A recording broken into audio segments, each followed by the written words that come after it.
In this edition of Locked On Capitals, your Washington Capitals take down the Philadelphia Flyers by a score of 3-1. Let's talk about it next on this edition of Locked On Capitals.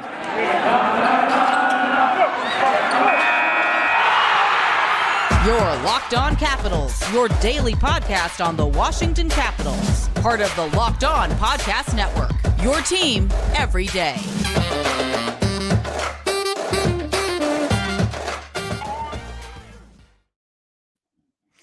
Well, hello and welcome into this edition of Locked On Capitals. I'm so glad you decided to join me today. As always, this podcast is free and available on all the major platforms. And I want to thank you for making this your first listen or view of the day. Yes, this podcast is also available in video form, so head on over to YouTube and check it out. And when you're on YouTube, make sure and hit that subscribe button. And if you like the videos, give it a thumbs up. It really helps grow the channel. My name is Dan Holme. You can find me on Twitter. It's at DanCaps218. You can find the show on Twitter. It's at Locked On Caps. So in this edition, we are going to talk about your victorious Washington Capitals as they take down the Philadelphia Flyers by a score of 3-1. And what a game it was out there. If there was any doubt out there, if this Capitals team was going to be up for the challenge of taking on these teams with these new players, I think a lot of that was put to rest today as you saw great production from Dylan Strome and Connor Brown, two big pieces that were added in the offseason that helped lift the Capitals beat the Flyers tonight. So just a really great game out there today, and also a great game by Charlie Lindgren, a netminder that they picked up in the offseason, and kind of a bit more of an unproven commodity out there. I know that the Caps went out and picked up Darcy Kemper, the Stanley Cup winner, but Charlie Lindgren, he had a really great season with the Thunderbirds, and he played briefly with the Blues, but ultimately, what were the Capitals going to have in him? That was the question that remains to be seen. All right, so let's get it going here. Two Washington Capitals newcomers powered the offense Wednesday night, and backup goalie Charlie Lindgren played two strong periods in a 3-1 preseason win over the Philadelphia Flyers. And there was nothing more that you could really ask for from Charlie Lindgren. He faced 13 shots and made 13 saves, so a perfect game for Charlie, and just kind of putting to rest any doubt if he was going to be up for the challenge of playing in the NHL. And I don't think that there was much doubt out there, but like I said, a bit of an unproven commodity. Zach Fucale came in and made 7 saves on 8 shots, and the goal that was allowed, there wasn't a whole lot that Zach could do about that, so I'm not going to fault him for that, but just some really great play in net and just a refreshing change from what they've had over the past couple seasons. Dylan Strome scored twice, and Connor Brown recorded the first goal in a contest that tilted heavily in Washington's favor. Brown found a bouncing puck in the Flyer zone and scored from the slot to give the Capitals a 1-0 lead less than 5 minutes into the second period. Strome's one-timer from the right circle on the power play made it 2-0. Kevin Hayes scored for the Flyers before Strome added an insurance goal late in the third. And it kind of just makes me wonder what that Chicago Blackhawks team was thinking when they parted with him.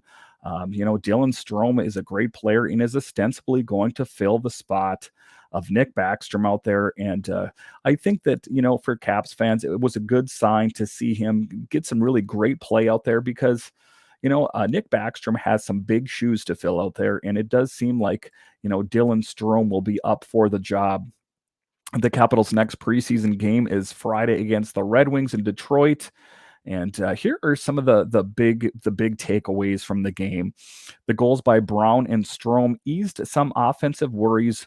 Washington struggled early, mustering 2 shots for the majority of the first period before a flurry late. The second and third periods brought more scoring chances for the Capitals and also showcased what Strome and Brown, 2 significant offseason signings, can bring to the attack. And just taking a look at the score sheet on Connor Brown, he had 1 goal, 1 assist, 2 points, and 3 shots on goal. And Dylan Strome, 2 goals, 2 points, and 5 shots on goal. So these new players, Connor Brown from that they picked up, like I said, for Tom Wilson and Dylan Strome, just filling in and, in their absence, ultimately. I know that they have a role on this team, but for right now, that is where they're penciled in. And tonight was just a really good sign, I think, of things to come for this Capitals team.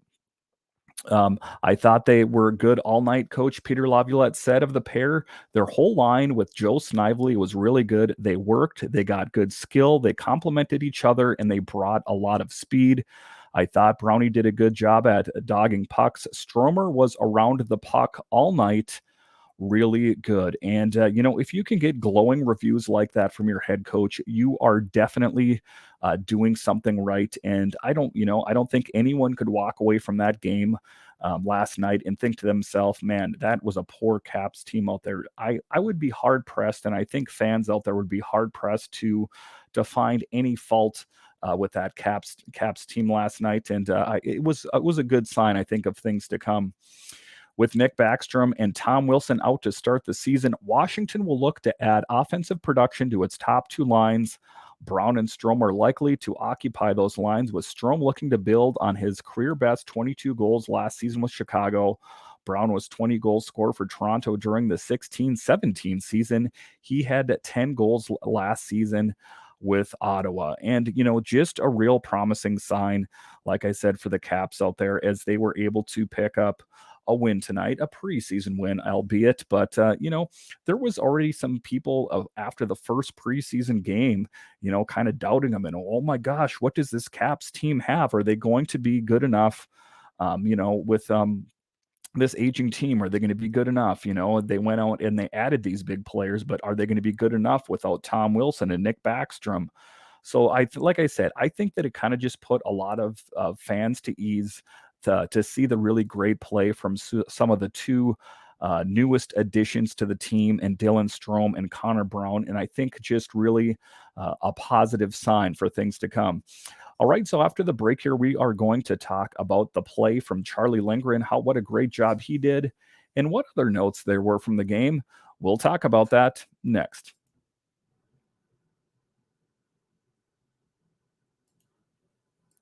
BetOnline.net is your number one source for football betting info this season. Find all of the latest player developments, team matchups, news, podcasts, and in-depth articles and analysis on every game you can find.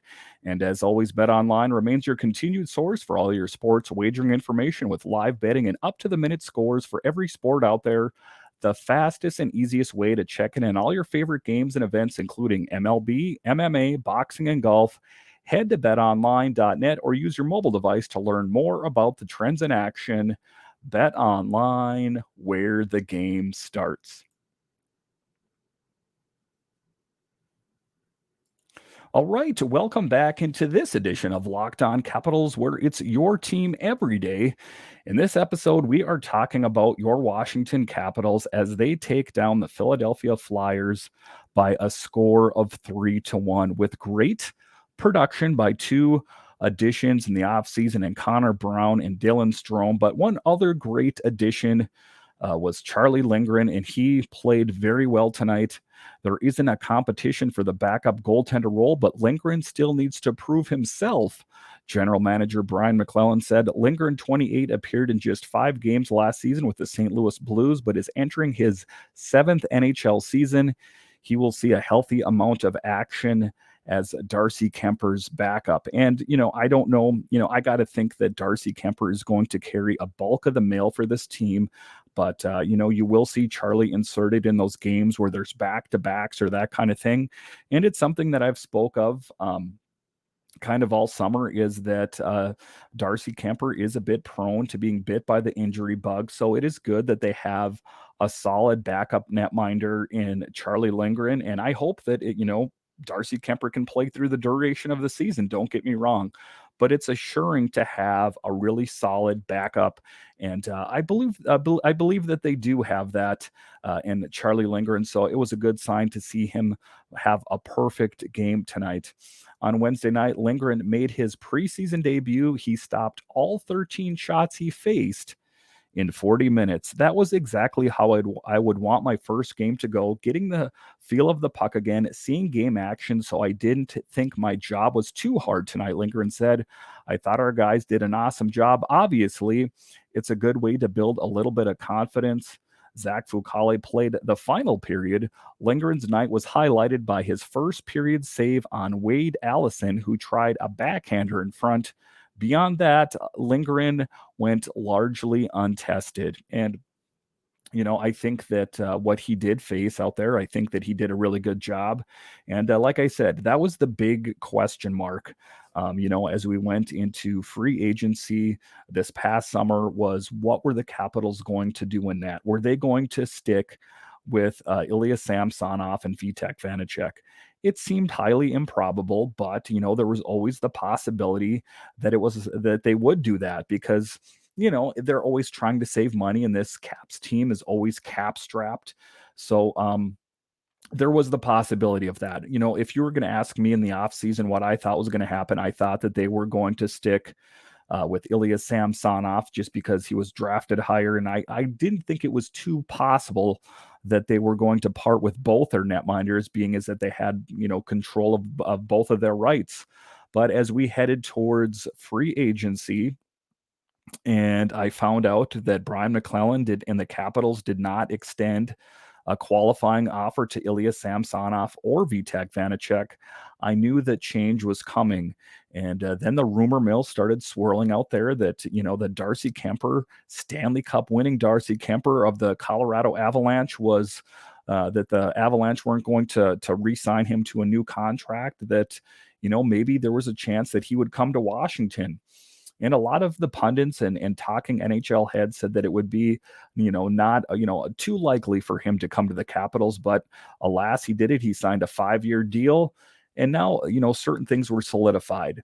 And then they signed Charlie Lindgren as his backup, just to kind of make a statement to everyone in the Capitals organization that we saw what we had, we know what went wrong, and we are going to address it. And if tonight is any indicator of, the change in net, the refreshing change of having stability between the pipes, that is the greatest thing in the world, if you ask me, because, if we would have gone into next season with that same instability, of having Ilya Samsonov and Vitek Vanacek out there, like I said, feel free to kind of bang your head against the wall because it was a frustrating thing all of last season. Now, granted, they got 100 points between the both of them, so they weren't horrible goalies. It was just that they had a hard time stringing together wins, shall we say.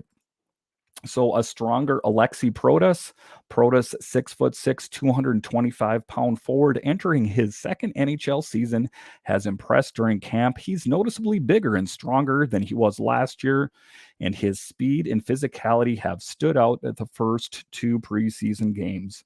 And Alexei Protas, 6'6", 225, a big frame. Who could he fill in the role for? Maybe like a Tom Wilson. What I'm thinking out there is that Tom Wilson is a big frame out there, and they did lose a bit of their toughness. They lost a bit of their intimidation factor when he got injured. So, I think, like I said, everything out there is penciled in. We think that Connor Brown is going to fill in for Tom Wilson. Some other people out there think it's going to be TJ Oshie or Connor Sheary or something like that. But I don't think that anything at this point is set in stone, and I don't think that you should take anything to the bank thinking that it's going to be this way or the other. There's a very good chance that the Capitals are going to probably seek someone internally, whether it be in Hershey or whatever the case is, to help add some of that toughness back to this team. And could it come in the form of a Protas? Could it come in the form of a Beck Malenstein, something like that? Because Tom Wilson out of the lineup, you did lose a lot of that big toughness out there. So would someone like a Protas, would he, be a good replacement for him? Not only does Protas appear more comfortable and confident, but he looks like a player ready for a full-time role. But while he made his NHL debut and played 33 games last year in Washington, it seems unlikely Protas will suit up for the Capitals on opening night. Instead, he probably has a shot to the Capitals' 13th forward. And we hear a lot about that. Who is going to be the 13th forward? There's certain things to consider. You got Joe Snively out there. If he doesn't make the big team, he has to clear waivers by going down to Hershey if that's going to happen. Same thing with Axel Janssen-Fjällby. If the Capitals don't want him, he's going to have to clear waivers to go down. And there was a lot of people when in the off season, and when they heard that Joe Snively got that deal, that he was a lock to be on this Capitals team because of the nature of his contract. But it is a pretty crowded lineup out there, especially since they picked up Strome and they picked up Connor Brown. So, where are all these players going to fit? Axel Janssen-Fjällby or Joe Snively, one of the two of them is going to have to face waivers. And there's a pretty good chance that there's a team out there that's going to scoop up someone like Joe Snively if the Capitals don't keep him. I think that he has a great upside. In the brief stint that we saw him last year in Washington before he was injured, I think he kind of impressed everyone. When he was called up, it was based on an injury on the team. And I think that everyone thought, he was just going to come up for a brief period of time. And oh, what a great story is that the hometown kid is playing on the big Capitals team since he kind of worked his way up since the very beginning. But it wasn't that. It wasn't like a cameo appearance. When he came up to this team, he did impress, and he had some pretty good numbers. So that's what I'm saying, that if you have players like a Snively or an Axel Janssen-Fjällby, and there's a good chance, being the nature of their contract, that if you don't have a spot for them on this Capitals team, then you're going to have to expose them to waivers. And then what's going to happen? So I hope that the Capitals are going to be able to retain the services of those players, because they are players that have worked up through the system. And I just hope that that's the case.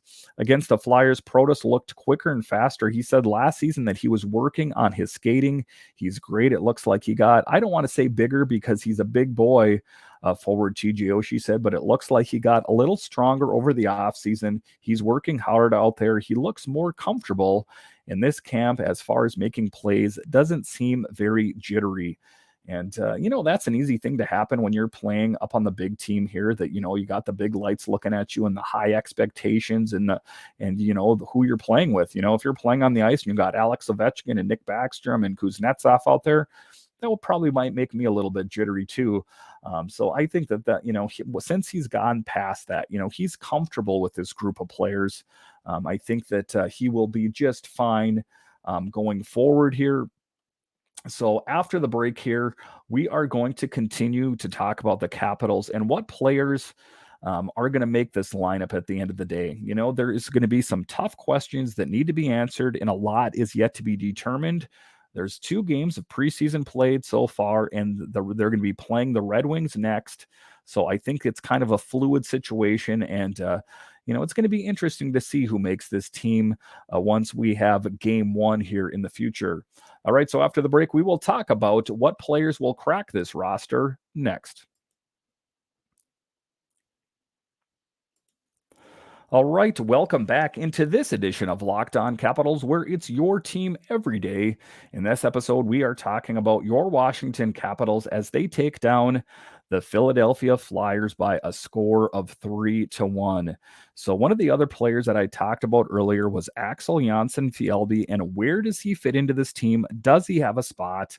Let's talk about that next here. With Carl Hagelin out indefinitely with eye and lower body injuries, Washington needs a 4th-line left winger.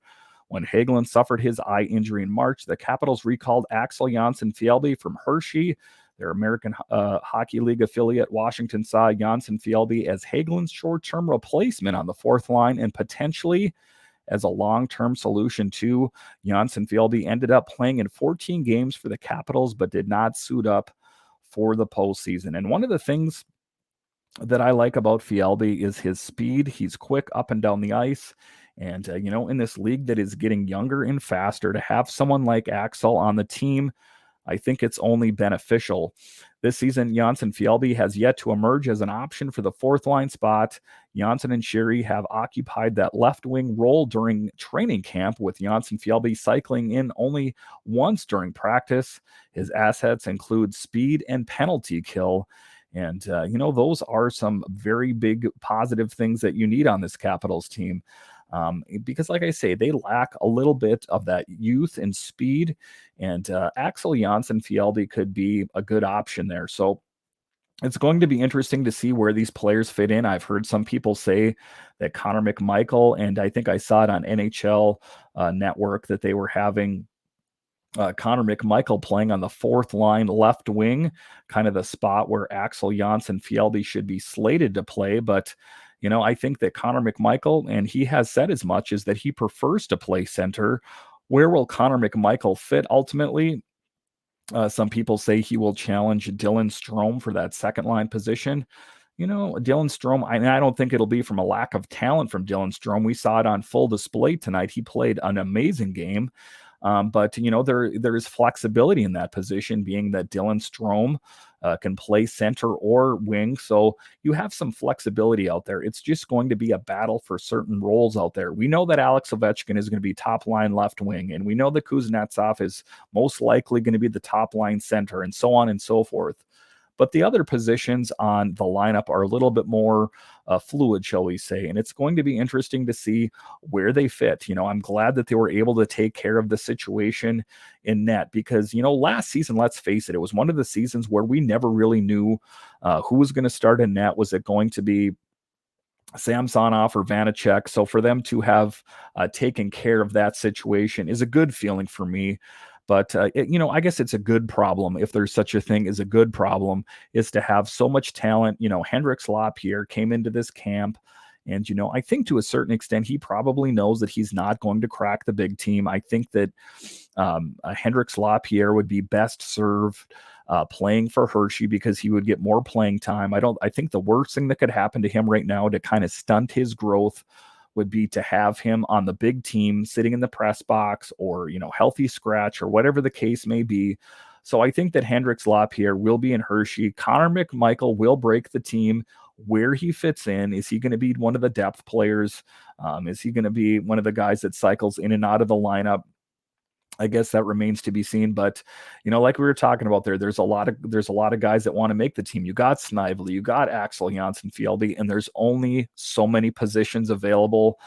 Again, this is only the second preseason game, but it's going to be interesting to see what happens on Friday against the Red Wings, and then you can kind of start, gauging, what talent there is out there, because that's what it's going to be. The cream that rises to the top are the players that are going to be playing on this team in game one. All right. Thank you for making Locked On Capitals your first listen. Now make your second listen Locked On NHL. Locked On experts give you a daily 30-minute podcast on all things NHL all year long. Stay up to date on everything in the hockey world. Locked On NHL, your daily 30-minute NHL podcast. All right. So once again, thank you for joining me on this edition of Locked On Capitals, where it's your team every day. My name is Dan Holme, and I'll talk to you again next time.